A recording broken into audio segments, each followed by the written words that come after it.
Assalamualaikum warahmatullahi wabarakatuh.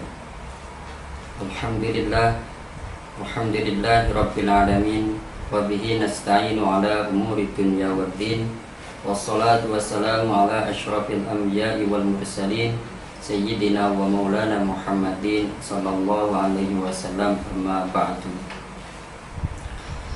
Pada kesempatan yang berbahagia ini, izinkanlah saya untuk menyampaikan sekelumit tentang sejarah dan keutamaan-keutamaan yang terdapat dalam bulan Dzulhijjah ini, yang mana pada kesempatan kali ini kita semua telah memasuki bulan yang sangat mulia, bulan yang diagungkan oleh Allah, bulan yang masuk dalam kategori bulan yang diharamkan oleh Allah, yaitu adalah bulan Dzulhijjah. Salah satu keutamaan bulan Dzulhijjah itu adalah di dalamnya dilaksanakannya ibadah haji, ibadah yang termasuk salah satu rukun Islam yang 5 itu. Oleh karena itu, bulan Dzulhijjah ini adalah termasuk salah satu bulan yang dimuliakan oleh Allah Subhanahu wa Ta'ala. Di dalamnya banyak peristiwa yang terjadi. Oleh karena itu, sebagai umat Islam, seharusnya dan selayaknya kita untuk mengetahui apa peristiwa-peristiwa yang ada dan yang terjadi pada bulan Dzulhijjah tersebut.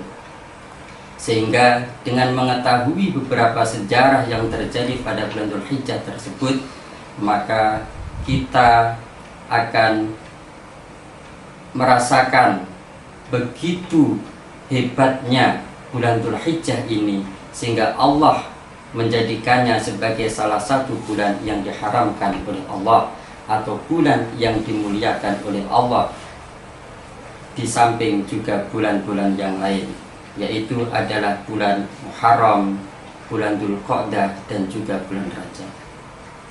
Oleh karena itu, salah satu hadis Nabi Muhammad SAW, beliau menyatakan bahwa ma min ayyamil amali shalih fihinna ahabbu ilallahi min hadhil ayyamil usyur.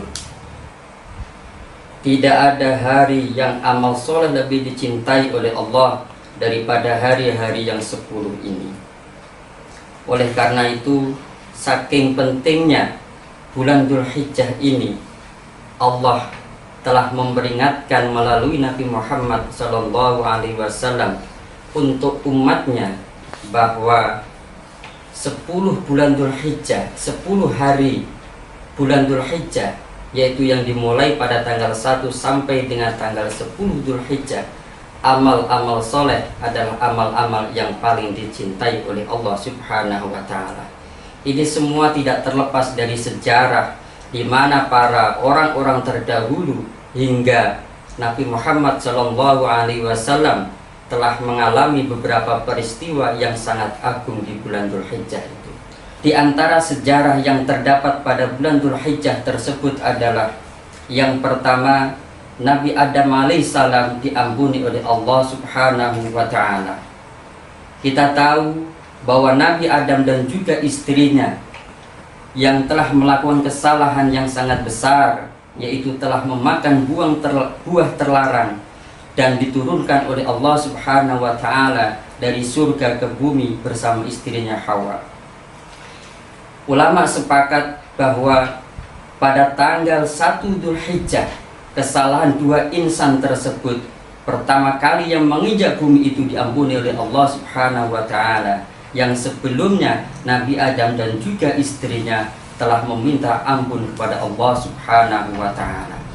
Oleh karena itu, barang siapa yang telah melakukan amalan soleh pada tanggal 1 bulan Dzulhijjah, maka ia pun juga akan diampuni dosa-dosanya oleh Allah Subhanahu wa Ta'ala. Karena pada saat itu Nabi Adam alaihissalam telah melakukan dosa yang sangat besar, yaitu ia terkena bujuk rayu setan untuk memakan buah khuldi, buah yang dilarang oleh Allah Subhanahu wa Ta'ala. Itu adalah yang pertama, bahwa Nabi Adam alaihissalam diampuni oleh Allah Subhanahu wa Ta'ala pada tanggal 1 bulan Dzulhijjah. Kemudian peristiwa yang kedua yaitu adalah bahwa Nabi Yunus alaihissalam telah dikeluarkan oleh Allah Subhanahu wa taala dari dalam perut ikan. Kita pun juga tahu bagaimana sejarah Nabi Yunus alaihissalam.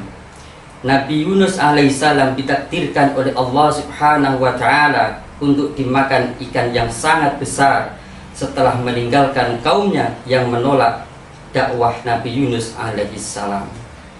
Dalam perut ikan tersebut, Nabi Yunus melantunkan doa yang diabadikan di dalam Al-Quranul Karim, untuk kemudian Allah Subhanahu wa taala mengabulkan doa tersebut, yaitu pada tanggal 2 bulan Dzulhijjah.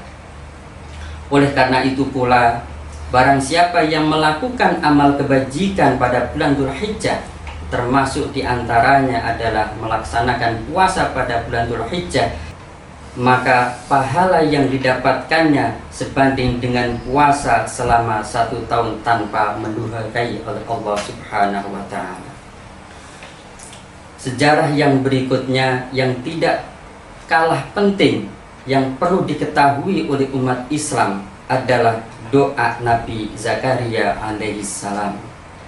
Nabi Zakaria alaihissalam adalah salah seorang nabi yang belum memiliki putra sampai dengan umur kurang lebih 120 tahun.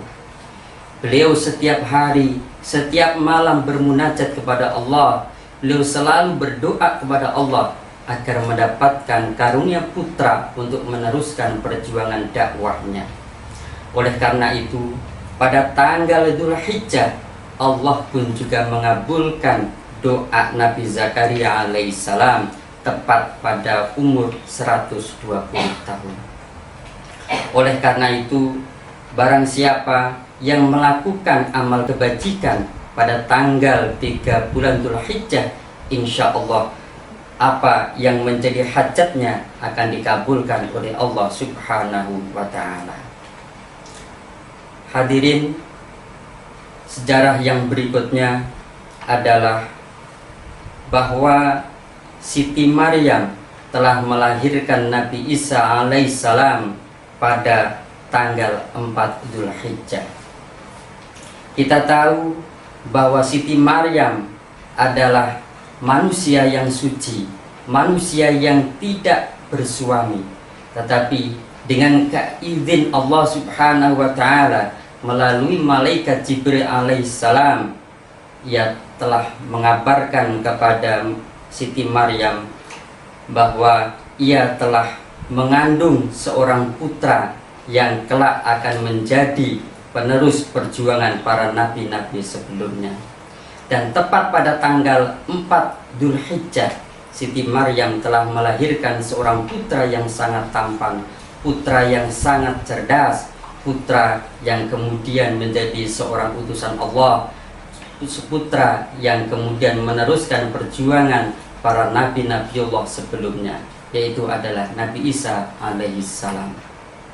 Oleh karena itu, barang siapa yang melakukan amal kebajikan pada tanggal 4 Dzulhijjah, termasuk di dalamnya adalah melaksanakan puasa, maka insya Allah Allah akan menghilangkan segala kesusahan hidup dan kefakiran, serta mengumpulkannya bersama orang-orang yang mulia kelak di akhirat nanti.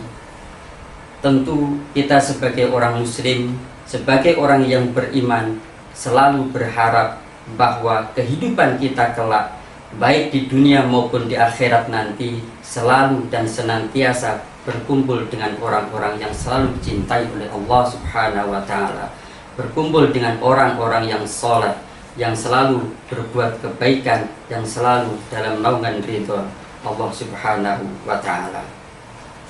Peristiwa yang berikutnya yaitu adalah bahwa Nabiullah Musa alaihissalam dilahirkan dan diasuh di lingkungan Fir'aun. Itu pun juga terjadi pada bulan Dzulhijjah. Sebagaimana kita ketahui bahwa masa Nabi Musa alaihissalam pada saat beliau dilahirkan, saat itu Fir'aun telah menerapkan sebuah kebijakan, yaitu untuk membunuh semua anak laki-laki yang hidup pada saat itu di Mesir. Ibu Nabi Musa yang telah melahirkannya pada tanggal 5 Dzulhijjah telah menghanyutkan Nabi Musa alaihissalam melalui sungai Nil yang kemudian ditemukan oleh istri Fir'aun yang bernama Aisyah. Oleh karena itu, ketika Siti Aisyah istri Fir'aun menerima dan menemukan Nabi Musa alaihissalam, kemudian ia memeliharanya dan mendidiknya di tempat lingkungan di mana Fir'aun itu berada. Oleh karena itu, barang siapa yang berbuat kebajikan, termasuk diantaranya adalah melaksanakan puasa pada tanggal 5 Dzulhijjah, maka Allah akan menghindarkannya dari siksa kubur dan sifat munafik. Yang berikutnya adalah peristiwa yang sangat luar biasa yang terjadi pada bulan Dzulhijjah, yaitu adalah pintu kebaikan dibukakan oleh Allah Subhanahu wa taala kepada Nabi Muhammad sallallahu alaihi wasallam. Allah Subhanahu wa taala telah membukakan pintu kebaikan kepada Rasulullah sallallahu alaihi wasallam pada tanggal 6 Dzulhijjah. Oleh karena itu, barang siapa yang berpuasa di tanggal tersebut akan terhindar dari siksa selama-lamanya dan Allah akan menurunkan rahmat untuknya. Hadirin dan para pendengar yang dirahmati oleh Allah Subhanahu wa taala. Yang kemudian yang ketujuh, peristiwa yang sangat luar biasa yang terjadi pada bulan Dzulhijjah, yaitu adalah pintu-pintu neraka ditutup dan dikunci oleh Allah Subhanahu wa taala. Pada tanggal 7 Dzulhijjah ini, pintu-pintu neraka ditutup oleh Allah dan dikunci oleh Allah Subhanahu wa taala dan kembali dibuka setelah tanggal 10 Dzulhijjah. Oleh karena itu, barang siapa yang melakukan amal kebajikan, termasuk diantaranya yaitu adalah berpuasa pada tanggal 7 Dzulhijjah tersebut, maka ia akan terhindar dari 30 pintu kesusahan dan dibukakan 30 pintu kemudahan oleh Allah Subhanahu wa taala. Oleh karena itu, berbahagialah kita semua yang mulai tanggal 1, 2, 3 dan seterusnya hingga tanggal 7 bulan Dzulhijjah kita telah melakukan kebajikan, termasuk diantaranya telah melakukan puasa, maka insya Allah kita akan mendapatkan beberapa pahala, beberapa nilai-nilai apa yang telah saya sebutkan tadi, mulai dari diampuni oleh Allah, dimudahkan segala urusannya, dan juga terhindar dari siksa api neraka. Hadirin, peristiwa yang tidak kalah penting dan yang menjadi sejarah bagi umat Islam berikutnya, yaitu adalah bahwa Allah telah memerintahkan Nabiullah Ibrahim alaihissalam untuk membangun Ka'bah, yaitu tepat pada tanggal 8 Dzulhijjah. Pada tanggal 8 Dzulhijjah ini Allah Subhanahu wa taala memerintahkan pembangunan Ka'bah kepada Nabiullah Ibrahim alaihissalam, yang kemudian setelah selesai pembangunan Ka'bah tersebut, Nabiullah Ibrahim alaihissalam merenungi apakah yang ia lakukan itu mendapatkan ridho dari Allah Subhanahu wa taala. Oleh karena itu, pada tanggal 8 Dzulhijjah tersebut dikenal sebagai Yaumut Tarbiyah, yang artinya adalah hari merenung dan juga hari berpikir. Karena di tanggal itu pula Nabiullah Ibrahim alaihissalam, ia pun juga memikirkan tentang mimpinya, mimpi pertama kali untuk menyembelih putranya Nabiullah Ismail alaihissalam. Pada tanggal 8 Dzulhijjah itu, Nabiullah Ibrahim alaihissalam diimpikan untuk menyembelih putranya, putra yang beliau sayangi, putra yang beliau cintai, putra yang beliau dambakan. Setelah sekian tahun lamanya ia tidak mendapatkan karunia Dan kemudian ketika ia mendapatkan karunia putra, ia pun juga harus dipisahkan oleh Allah Subhanahu wa ta'ala. Dan setelah dipisahkan oleh Allah, kemudian ia dipertemukan oleh Allah, tetapi pertemuan itu kemudian juga harus dipisahkan oleh Allah melalui perintahnya untuk menyembelih Nabiullah Ismail alaihissalam.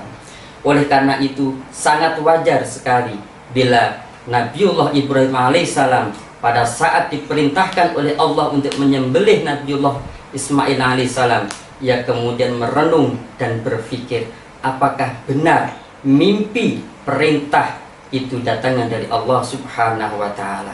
Oleh karena itulah maka pada tanggal 8 Dzulhijjah tersebut disebut sebagai Yaumut Tarwiyah, hari perenungan, hari berpikir.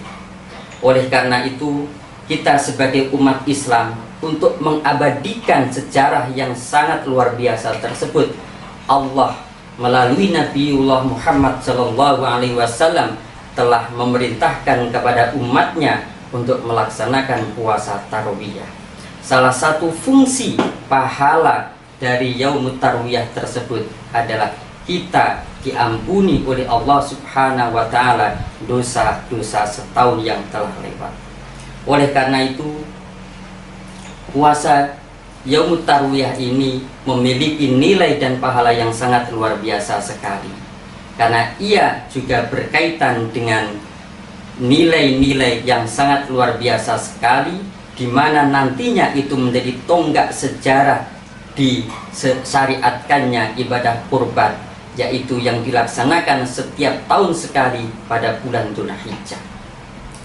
Kemudian hadirin, peristiwa yang berikutnya yang terjadi pada tanggal 9 Dzulhijjah, yaitu adalah Nabi Ibrahim alaihissalam yakin bahwa mimpi yang ia dapatkan untuk menyembelih putranya itu adalah perintah dari Allah Subhanahu wa ta'ala. Oleh karena itu pada tanggal 9 Dzulhijjah tersebut, Nabiullah Ibrahim alaihissalam setelah merenung, setelah berpikir, maka kemudian ia yakin bahwa mimpi itu datangnya dari Allah Subhanahu wa ta'ala. Oleh karena itu setelah beliau yakin bahwa mimpi itu datangnya dari Allah Subhanahu wa ta'ala, maka kemudian keesokan harinya ia memanggil putranya Ismail dan menguraikan, menyampaikan maksud dan tujuan ia memanggilnya, yaitu bahwa ia diperintahkan oleh Allah untuk menyembelihnya. Sebagai anak yang soleh, anak yang taat terhadap Allah, anak yang taat terhadap perintah-perintah Allah, karena tahu bahwa ayahandanya adalah seorang rasul, maka kemudian ia menuruti dan mengikuti apa yang menjadi kemauan kedua orang tuanya tersebut. Oleh karena itu pada hari itu, pada hari di mana tanggal 10 Dzulhijjah, ia dibawa oleh ayahandanya di sebuah tempat yang kemudian tempat itu disebut dengan Arafah. Oleh karena itulah maka di tempat Arafah inilah Nabiullah Ismail alaihissalam ia disembelih oleh Nabiullah Ibrahim alaihissalam, sehingga pada tanggal 9 Dzulhijjah tersebut disebut dengan Yaumu Arafah, di mana pada hari itu semua umat muslim telah melaksanakan ibadah haji, telah melaksanakan inti dari pelaksanaan haji, yaitu wukuf di Arafah. Oleh karena itu, untuk mengenang itu, Allah pun juga telah memerintahkan melalui Nabiullah Muhammad SAW yang diperintahkan kepada umatnya untuk melaksanakan puasa pada tanggal 9 Dzulhijjah. Salah satu fungsi atau manfaat atau kegunaan daripada puasa 9 Dzulhijjah tersebut adalah kita diampuni oleh Allah Subhanahu wa ta'ala 1 tahun yang telah lewat dan 1 tahun yang akan datang. Oleh karena itu, sebagai umat Islam, kita sangat bersyukur karena pada kesempatan kali ini kita masih diberikan kesempatan oleh Allah Subhanahu wa ta'ala untuk melalui bulan Dzulhijjah. Mudah-mudahan dengan datangnya bulan Dzulhijjah ini kita bisa mengisinya dengan nilai-nilai kebajikan, dengan amal yang soleh, sehingga amal yang soleh tersebut mampu menghantarkan kita untuk menuju keridhaan Allah Subhanahu wa Ta'ala. Itulah sekelumit sejarah yang terjadi pada bulan Dzulhijjah, ya, di mana bulan tersebut memang banyak sekali menyimpan sejarah yang harus diketahui oleh umat Islam. Tentunya selain apa yang saya sampaikan tadi, masih banyak sekali sejarah-sejarah terkait dengan bulan Dzulhijjah. Oleh karena itu, perlu kiranya kita untuk menggali, mengkaji tentang sejarah bulan Dzulhijjah tersebut, mulai dari yang pertama sampai dengan yang terakhir, agar apa yang kita lakukan pada bulan Dzulhijjah ini benar-benar yakin bahwa bulan Dzulhijjah adalah termasuk salah satu bulan yang dimuliakan oleh Allah Subhanahu wa Ta'ala. Mungkin itu adalah sekelumit sejarah yang saya sampaikan, dan mudah-mudahan kita bisa mengambil hikmah, bisa mengambil iktibar dari apa yang saya sampaikan tersebut.